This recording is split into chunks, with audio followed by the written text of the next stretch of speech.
मराठा समाजाला कुणबी प्रमाणपत्र मिळावं तसंच समाजाला आरक्षण लागू करावं या प्रमुख मागण्यांसाठी आता निर्णायक आणि अंतिम लढा सुरू झाल्याची घोषणा मराठा संघर्ष योद्धा मनोज जरांगे पाटील यांनी केली आहे।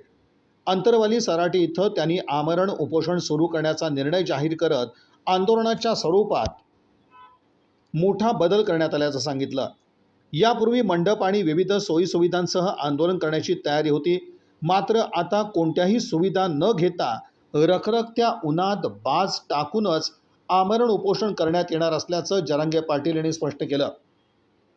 आता काय व्हायचं ते होऊ दे, माझ्या जीवाचा तुकडा पडला तरी चालेल, पण माझ्या समाजाला आरक्षण मिळालंच पाहिजे अशी टोकाची भूमिका त्यांनी यावेळी मांडली।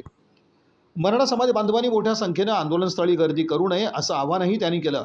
समाजाच्या आरक्षणासाठी हा शेवटचा आणि निर्णायक लढा असल्याचं सांगत त्यांनी कार्यकर्त्यांना शांततेत आंदोलनाला पाठिंबा देण्याचं आवाहन केलं।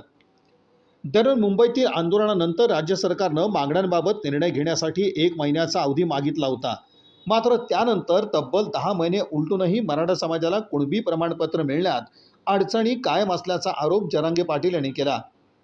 सरकारनं दिलेल्या शब्दाची अंमलबजावणी होताना दिसत नसल्यानं आता आमरण उपोषणाशिवाय दुसरा पर्याय उरलेला नाही असं त्यांनी स्पष्ट केलं। शनिवारपासून या आंदोलनाला सुरुवात होत असून मराठा आरक्षणाच्या मागणीसाठी पुन्हा एकदा राज्यातील राजकीय वातावरण तापण्याची चिन्ह निर्माण झाली आहेत। पास टाकून करणारे, ना कुठलं पाणी, ना कुठलं जेवण, ना पायात चप्पल घालणारे, ना काय करणारे।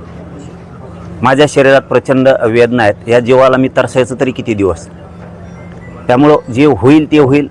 उष्ण घाताचा बळी गेला तरी देवेंद्र फडणवीसांमुळे गेला, सरकारमुळे गेला।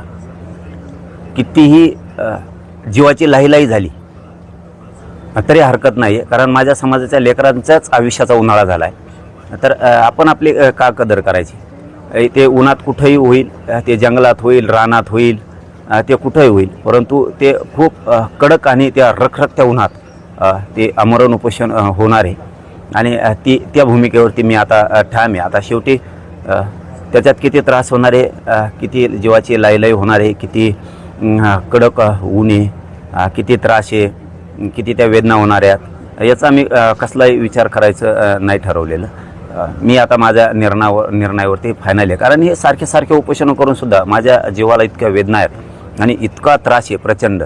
एकदा कुठंच ते तुकडा पडू दे, सरकारचा तुकडा पडेल नाही तर माझ्या जीवाचा तरी पडेल। या भूमिकेवरती मी फायनलच आता आलेलो आहे की आपण किती दिवस आता हे असं करत राहायचं। सरकारनं किती दिवस शब्द द्यायचे आणि आपण किती दिवस त्यांना वेळ द्यायचा।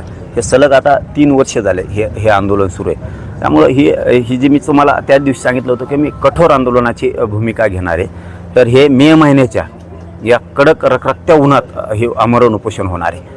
ना कुठल्या पाण्याविना होणार आहे, कुठल्या जेवणाविना, ना पायात काय चप्पल राहणार आहे, ना बूट राहणार आहे, ना काय राहणार आहे। मी बास टाकून एका बाजूला बसून जाणार आहे। ते जे होईल ते होईल, त्याचा विचार मी नाही करत। जर माझ्या शरीराचा मी विचार करायला गेलो तर माझ्या समाजाच्या लेकराचा उन्हाळा करून टाकला आहे या सरकारनं। त्यामुळं कुठंतरी आता हे थांबलं पाहिजे। त्यांनी याचं आश्वासन द्यायचं आणि आम्ही ते बार ऐकत बसायचं।